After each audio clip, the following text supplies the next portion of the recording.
Hello friends. Uttar Pradesh सरकार ने Uttar Pradesh police भर्ती एवं प्रोन्नति बोर्ड ने जो उत्तर प्रदेश रेडियो संवर्ग में सहायक परिचालक के पदों पे जो भर्ती निकाली है। जो मुझे लेट हो गया वीडियो बनाने में, काफ़ी दिन पहले से ही निकल चुका है। मैं सोच रहा था बनाऊं या ना बनाऊं, तो फिर सोचा कि थोड़ा कुछ इन्फॉर्मेशन देख देता हूं। ठीक है, तो बात करने वाले हैं इसके बारे में, क्या एलिजिबिलिटी रहने वाली है, एग्ज़ाम कब तक हो सकते हैं और क्या क्या डॉक्यूमेंट्स लगाने होंगे जिससे हम डॉक्यूमेंट वेरिफिकेशन में रिजेक्ट ना हो। क्योंकि बहुत सारे लोग को ये दिक्कत है कि जाति कितनी पुरानी होनी चाहिए और आय प्रमाण पत्र, आय तो नहीं लगेगा, निवास प्रमाण पत्र कितना पुराना होना चाहिए, क्या सैलरी इन हैंड सैलरी रहने वाली है पहले महीने से, कब ज्वाइनिंग होगी, टोटल कितनी पोस्ट हैं, सबके बारे में हम डिटेल जानकारी इस वीडियो में प्राप्त करेंगे। तो वीडियो को पूरा देखें और अगर वीडियो पसंद आए तो अपना प्यार बरसाएं। ठीक है, तो सबसे पहले ये देखते हैं कि सबसे पहले जिसके लिए सब लोग नौकरी करना चाहता है क्या, कि पे लेवल क्या है। पे मैट्रिक्स मैट्रिक्स पे लेवल 4 की ये जॉब है। पे लेवल 4 की जॉब है, बहुत अच्छी जॉब है, जिसकी जिसका बेसिक पे 25,500 से 81,100 रुपये तक इसका सिर्फ बेसिक पे है। बाकी जो अलाउंसेस वगैरह हैं उसके बारे में बाद में बात करेंगे कि आपको टोटल इन हैंड कितने मिलने वाली है और टोटल कितने पोस्ट हैं। 1374 पोस्ट हैं। देखिए यहाँ पे आप बात कर सकते हैं 1300 और 74, टोटल 1374 पोस्ट हैं, जिसमें से अनरिजर्व 552, ये 552 अनरिजर्व में है, 137 ओबीसी ईडब्ल्यूएस वालों के लिए, 370 ओबीसी वालों के लिए, अनुसूचित जाति वालों के लिए 288 और अनुसूचित जनजाति के लिए 27 है। तो बहुत लोगों को यही नहीं समझ में आता है कि भाई अनारक्षी और ये मतलब हम ओबीसी से हैं, मान लो कोई लड़का ओबीसी से बिलोंग कर रहा है, नॉन क्रीमी लेयर से, तो वो सोचता है कि भाई मेरे लिए तो बस 370 ही वैकेंसी है। तो ऐसा बात नहीं है भाई। देखो, तुम्हारे लिए दो रास्ते खुले हैं। अगर तुम ओबीसी से हो तो तुम्हारे लिए पहले तो ये अनरिजर्व वाले में भी तुम्हारे लिए सीट रखी गई है। ये अनरिजर्व मतलब अनारक्षित है, ये इसमें सब लोग सीट पा सकता है।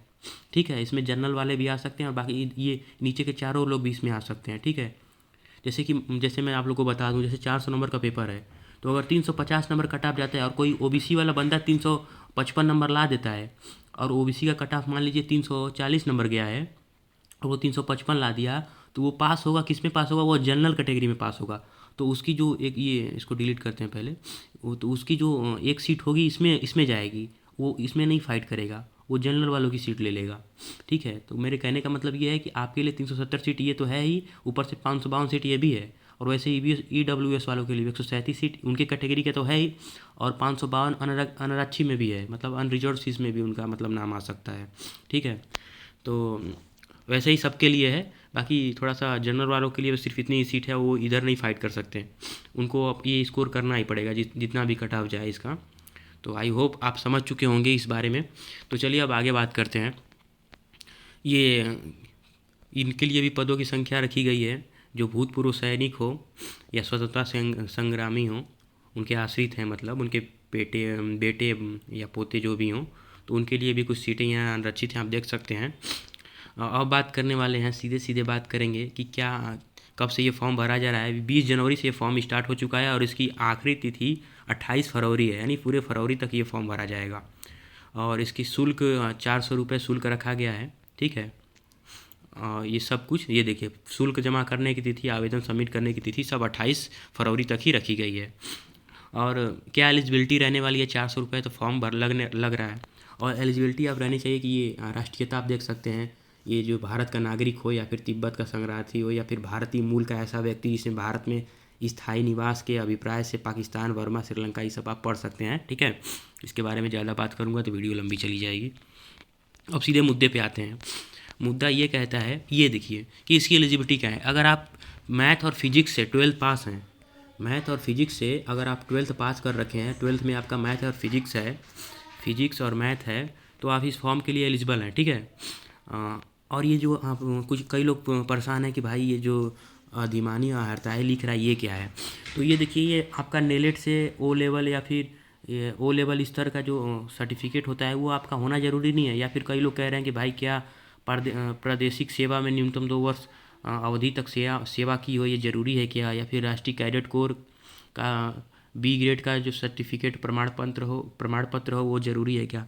तो मेरे भाई ये बता दें कि ऐसा कोई ज़रूरी नहीं है।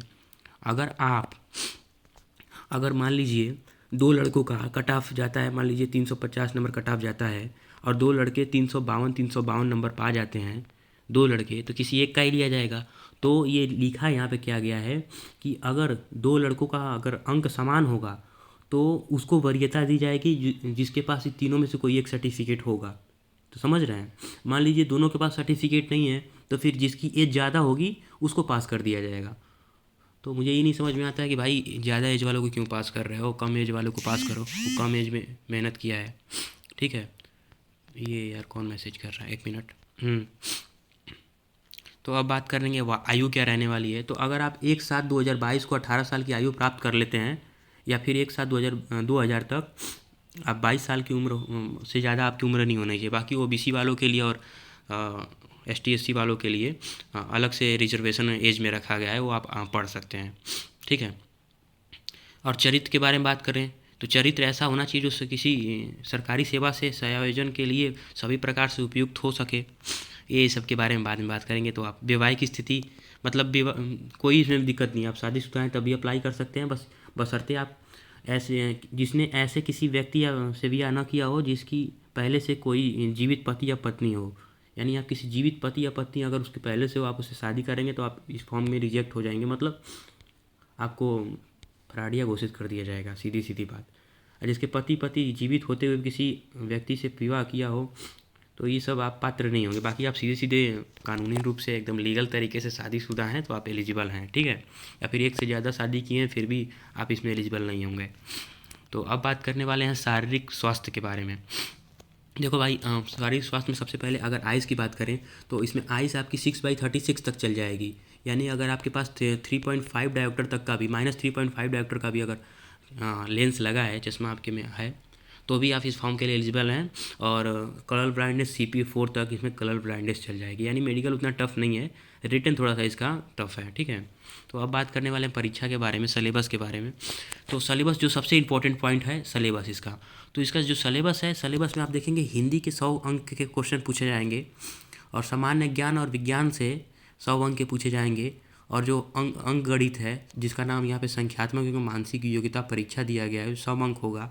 मानसिक अभिरुचि परीक्षा, बुद्धिलब्धि परीक्षा, तार्किक परीक्षा, ये भी 100 अंक का होगा। और इसने ये बोला है टोटल 400 अंक के होंगे। और इसने ये भी बोला है कि आप इस एग्ज़ाम में प्रत्येक पोर्शन में आपको 50% यानी कि हर में 50 नंबर लाना ही होगा। 50 नंबर सबका पासिंग मार्क्स है, यानी सब में आपको 50-50 तो लाना ही है, यानी 200 नंबर तो आपको लाना ही लाना है। कट ऑफ जो भी जाए उससे नहीं मतलब है, सब में 50-50 लाना है। ये नहीं कि किसी में आप इसमें 90 पा गए, इसमें 90 पा गए, इसमें 80 पा गए, इसमें 90 क्या हो गया यार, इसमें 90 पा गए, इसमें 80 पा गए, इसमें 70 पा गए और इसमें 30 पा गए या फिर 49 पा गए, तब भी आप फेल होंगे। मिनिमम 50% मार्क्स लाना ही है, यहाँ पे सीधे सीधे लिखा गया है। ये 2.5 घंटों का पेपर होगा, यानी 150 मिनट का। और मुझे जहाँ तक लगता है कि एक क्वेश्चन, हाँ ये जो है ना, इसमें लिखा नहीं है कि हिंदी के कितने क्वेश्चन रहेंगे, लेकिन जहाँ तक लगता है कि 50-50 क्वेश्चन सबके रहने वाले हैं, यानी 200 क्वेश्चन रहने वाले हैं और 150 मिनट का टाइम मिलने वाला है। ठीक है, सबके 50-50 और प्रत्येक प्रश्न 2 अंक का होने वाला है मेरे ख्याल से। बाकी अब जो भी फर्दर नोटिफिकेशन आएगी तो पता चलेगा उसके बारे में। तो अब आगे बात करने वाले हैं, ये देखिए यहाँ पे लिखा है कि ऑनलाइन लिखित परीक्षा में प्रत्येक विषय में 50% अंक प्राप्त करने पे विफल रहने वाले अभ्यर्थी भर्ती के लिए पात्र नहीं होंगे। यानी अगर आप 50% अंक नहीं ला पाते हैं, विफल हो जाते हैं, तो आप भर्ती के लिए पात्र नहीं होंगे। ठीक है, यानी प्रत्येक आपको उसमें प्रश्न पत्र में आपको 50% लाने ही लाने हैं। और नॉर्मलाइजेशन कैसे होगा, ये यहाँ पे नॉर्मलाइजेशन का कुछ दिया है फॉर्मूला, आप लोग इसी प्रकार से नॉर्मलाइजेशन होगा। CBT एग्ज़ाम हो रहा है तो मुझे लगता है शायद 1-2 दिन में हो जाए, तो उसके लिए नॉर्मलाइजेशन भी होगा। तो अब ऊंचाई क्या रहने वाली है, 168 सेंटीमीटर यानी 168 सेंटीमीटर अगर आपकी हाइट है, OBC या फिर जनरल कैटेगरी से आते हैं या फिर अनुसूचित जाति वालों के लिए 168 है। और जो अनुसूचित जनजाति के लोग हैं उनके लिए 160 मतलब 160 सेंटीमीटर। ठीक है, तो अब सीना की बात करते हैं, चेस्ट की। चेस्ट जो है 79 सेंटीमीटर और फुलाने पे 84 हो जाना चाहिए। ठीक है, यानी 5 सेंटीमीटर एक्सपेंशन होना चाहिए और 79 ऐसे होना चाहिए बिना फुलाए। और जो अनुसूचित जनजाति वाले हैं उनको लिए 77 सेंटीमीटर और फुलाने पे 82 हो जाना चाहिए। ठीक है, तो अब आगे बात करने वाले हैं महिलाओं के लिए।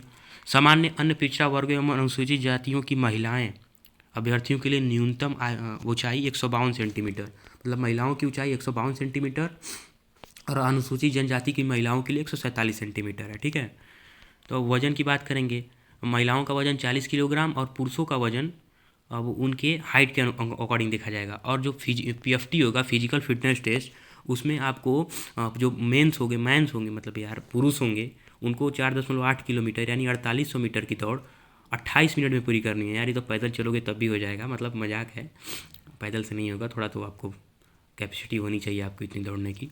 ठीक है, और जो इस वो हैं गर्ल्स हैं उनके लिए 2.4 किलोमीटर 16 मिनट में, तो इनका तो बहुत ही आसान है, 16 मिनट में 2.4 किलोमीटर। ठीक है, तो अब बात करने वाले हैं चयन प्रक्रिया की। सबसे पहले देखिए, चयन प्रक्रिया में सबसे पहले रिटेन एग्ज़ाम होगा।